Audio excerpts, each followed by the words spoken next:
కృష్ణ గారు, మీకు పెద్దలు పాపిరెడ్డి గారికి, మరి కాంగ్రెస్ మిత్రుడు సునీల్ గారికి, అట్లాగే నాకు టిఆర్ఎస్ రామ్మోహన్ గారికి అందరికీ నమస్కారం. అమ్మాయి ప్రేక్షకులకు కూడా ఏమంటున్నానంటే, రాష్ట్ర ప్రజల మనోభావాలను ఇప్పటికి కూడా పార్టీలు గట్టిగా పట్టుకోలేకపోతున్నాయి అంటున్నాం. స్పష్టంగా రాష్ట్రంలో పోటీ అంటే బీఆర్ఎస్ వర్సెస్ కాంగ్రెస్ సమస్య లేదు. 2023 చూడండి, అంతకు 2014 నుంచి ఇప్పటి దాకా 2014 21 సీట్లు వచ్చినాయి కాంగ్రెస్ పార్టీకి. కాంగ్రెస్ వర్సెస్ అదే కదా. టీడీపీ పొత్తు పెట్టుకుంటే మాత్రమే 5 సీట్లు వచ్చినాయి బీజేపీకి, లేకపోతే టీడీపీ అప్పుడు ఇంకా ఉమ్మడి రాష్ట్రంలో ఎన్నికలు జరిగినాయి, వేరు వేరు రాష్ట్రాలకు ఏర్పడే కొత్తలో కనుక 2021 వచ్చే 18కి వచ్చే కల్లా 19 సీట్లు వచ్చినాయి కాంగ్రెస్ పార్టీకి, బీజేపీకి ఒకటే వచ్చింది. అప్పుడు కూడా బీజేపీని ఉనికిలోకి తీసుకోలేదు ప్రజలు. అప్పుడు తెలుగుదేశంతో పొత్తుండడం వల్ల బీజేపీని గెలిపించారు 5 సీట్ల కాదు. మొన్నటికి వచ్చే వరకు చూడండి, మీరు కొంతవరకు బీజేపీ కొంతవరకు పుంజుకున్నది, 8 సీట్లకు పరిమితమైంది కాంగ్రెస్. మన అసెంబ్లీ సీట్లకు వచ్చే కల్లా అప్పుడు కూడా కాంగ్రెస్ వర్సెస్ బీఆర్ఎస్ కదా. బీఆర్ఎస్ కు 37% ఓట్లు, 39 సీట్లు ఇచ్చారు. 2 పోయినాయి. ఇప్పుడు ఈ సీట్తో 2 పోయినాయి. అంటే రాష్ట్ర రాజకీయాల్లో ఈ ప్రాంతీయ పార్టీని గౌరవిస్తున్నారు, గెలిపించకపోయినా గౌరవిస్తున్నారు, గెలిపించినా కాంగ్రెస్ పార్టీని కూడా గౌరవిస్తున్నారు. కాంగ్రెస్ వర్సెస్ బీఆర్ఎస్ ఉన్నది ఇప్పటికి పోటీలో.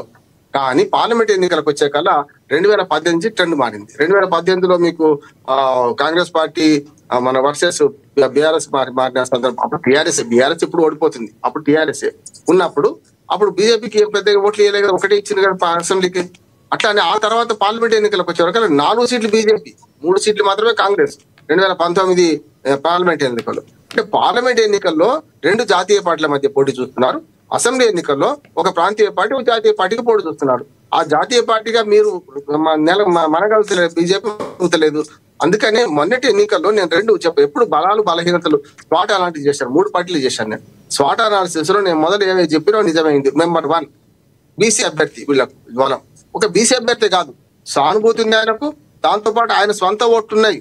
అంటే ఇండిపెండెంట్ ఓటు చేస్తే ఏ పార్టీకి సంబంధం 20,000 ఓట్లు వచ్చినాయి ఆయనకు 2018 వచ్చే కల్లా. అంతేందుకు అంతకుముందు 2018లో 2023కు 2018కి వచ్చే కల్లా మీకు మన ఎంఐఎం పార్టీ తరఫున నిలబడ్డప్పుడు 40,000 చిల్లర ఓట్లు వచ్చినాయి ఆయనకు. అంటే నవీన్ యాదవ్ ఏమి కాంగ్రెస్ పార్టీతో బతకలే కదా. ఎంఐఎం చేసినా, సొంతంగా చేసినా, ఇవాళ ఏదో ఒక పార్టీ. ఇప్పుడు ఏమైంది, ఇన్ని ఓట్లు రావడానికి వీళ్ళు ఓటు చోరీ, బీడి చోరీ రకరకాల మాట్లాడుతుంటే తప్పు అంటున్నాను నేను. కావచ్చు 2,000, 3,000 ఓట్లు ప్రభావితం, 25,000 ఓట్లు ప్రభావితం చేయరు కదా. దీనిలో 2-3 కలిసి వచ్చినాయి ఫ్యాక్టర్స్. ఒకటి బీసీ అభ్యర్థి, రెండోది ఆయన సానుభూతి. మాగంటి సునీల్కి ఎట్లా సానుభూతి ఉందో, 2 సార్లు ఓడగొట్టాం కదా అని సానుభూతి. Local candidate. ఈ 3వది చెప్తున్నా. 3 బలాలు. ఇంకో బలం ఉంది, ఎంఐఎం పార్టీ పోటీ చేయలేదు. అంటే ఎంఐఎం గతంలో సొంతంగా చేస్తే 12,000 ఓట్లు వచ్చినాయి.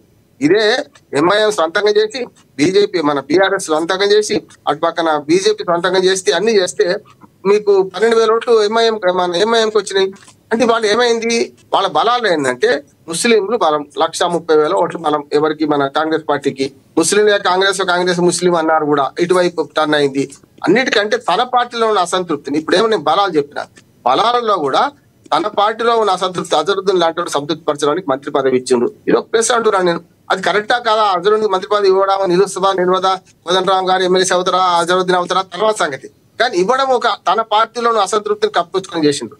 ఇవి కాకుండా అవతల ఆట కూడా రేవంత్ రెడ్డి ఆడినట్టు. నేను సగం పార్టీ సునీల్ గారు లాంటి కార్యకర్తలు, నాయకులు అందరూ పనిచేసింది ఒక ఎత్తు అయితే, ఒక రేవంత్ రెడ్డి పనిచేసింది ఒక ఎత్తు అంటున్నాను. ఎందుకు ఒక ఎత్తు అంటున్నానంటే, నేను చెప్పి వ్యూహాత్మకంగా పార్టీని నడిపించడంతో పాటు తనదైన శైలిలో ఒక 2-3 భావోద్వేగమైన మాటలు మాట్లాడింది. నేనుంటేనే మీరు ఉంటారు, నేను ఉంటే మీరు ఉంటారు, లేకపోతే మీ పదవులను పోతాయి అన్నాడు. అది కూడా ఒక ఛాలెంజ్. పార్టీ కార్యకర్తలకు ఛాలెంజ్ తీసుకున్న లక్ష్యం నిర్దేశించారు. ఇంకోటి కూడా అనుకోవచ్చు రామ్మోహన్ గారు, జూబ్లీ హిల్స్ లో ఏవైతే సినీ కార్మికుల దగ్గర నుంచి వాళ్ళకి వరాలు జల్లు కురిపించడం అంతర్గతంగా కొన్ని చాలా ప్లస్ పాయింట్లు చేశారు అనుకోవచ్చు కదా. నేను చెప్తాను సార్, అదే చెప్తాను. అదే రెండోది, ఎన్నికల షెడ్యూల్ విడుదల కాకముందే సినీ కార్మికులతో మీరు అక్కడికి వెళ్ళి పనిచేయడం. 30,000 మంది ఓటర్లు ఉన్నారు. వాళ్ళకి నేను ఉన్నానని భరోసా ఇచ్చారు. అంతకుముందు దాకా సినీ కార్మికులకు కూడా 20,000 2% ఖచ్చితంగా మీరు ఏదైతే పెంచుతారో 20% మీరు పంచి ఇవ్వాలని నిర్మాతలను కోరిని చూసినాం కదా మనం. అదొక్కటే కాదు, నేను హేతువాదిని ఎక్కడ కులాల గురించి మాట్లాడాను, కానీ తప్పలేదు. ఇవాళ కమ్మ సామాజిక వర్గాన్ని అట్లాగే సెట్లలో ఓట్లను కూడా సంపాదించే ప్రయత్నం చేశాడు. తుమ్మల నాగేశ్వరరావు పట్టుకుపోయాడు. ఎప్పుడు కూడా వ్యూహం సరిగ్గా లేకపోయి మీరు ఓడిపోతే ఎవరినో అంటే ఆడలేక మధ్యలో ఓడి అంటున్నాను. ఎలక్షన్ కమిషన్ అను శుద్ధ దండగా అంటున్నాను. ఎలక్షన్ కమిషన్ మంచి చేస్తే అంటలేను. ఎలక్షన్ కమిషన్ చాలా తప్పులు చేసింది.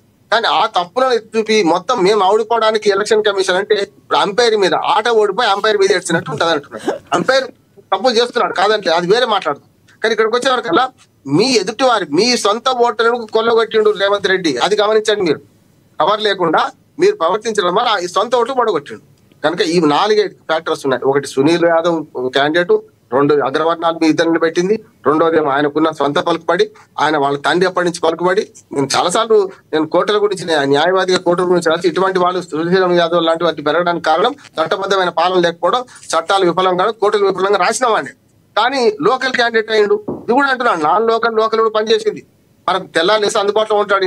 బాగంటి గోపినాథ్ గారు ఉండే కదా, అప్పుడు కూడా ఆయన కొన్ని వర్గాలు మెయింటైన్ చేసిండు.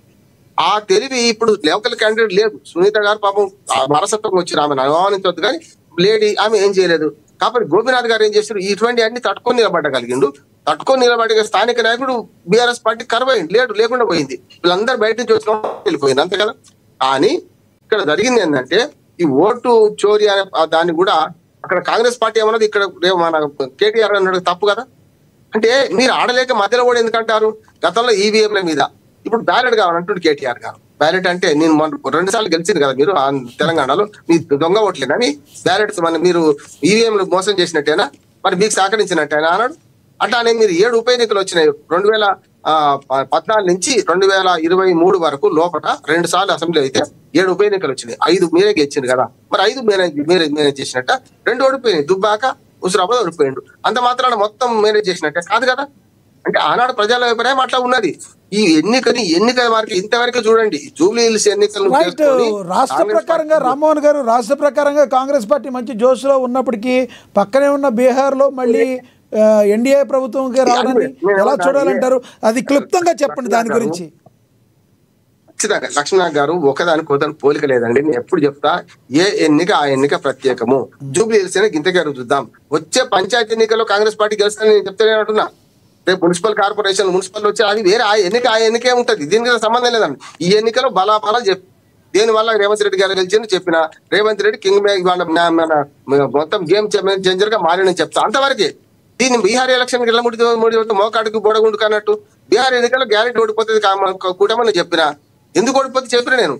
ఆ బీహార్ ఎన్నికల్లో స్పాయిలర్ పార్టీస్ కొన్ని ఉంటాయి. స్పాయిలర్ పార్టీ 2 అన్న, ఒకటే గెలిచింది, ఒకటి ఓడిపోయింది అంతే. ఎన్డీఏ కూటమికి ఏమో స్పాయిలర్ పార్టీ నితీష్ కుమార్ అన్న. నితీష్ కుమార్ పెద్ద విలువ లేకుండా పోయింది, అందరు వ్యతిరేకించాడు. కానీ ఇప్పుడు ఆయన ముందుకు వస్తున్నాడు. ఇటు పక్కన కాంగ్రెస్ పార్టీ స్పాయిలర్ పార్టీ. నిజంగా చెప్పానంటే ఇప్పుడు తాను మునుగుతూ తేజస్వి యాదవ్ కూడా ముంచేసింది అంటున్నాడు. దానికి కారణం ఏంటి? 65 లక్షల ఓట్లు పోయినాయి అని నానా యాడి చేసి రకరకాలు చేసి అక్కడి నుంచి ఇది డైవర్ట్ చేసి ఎక్కడికి పోయినరు?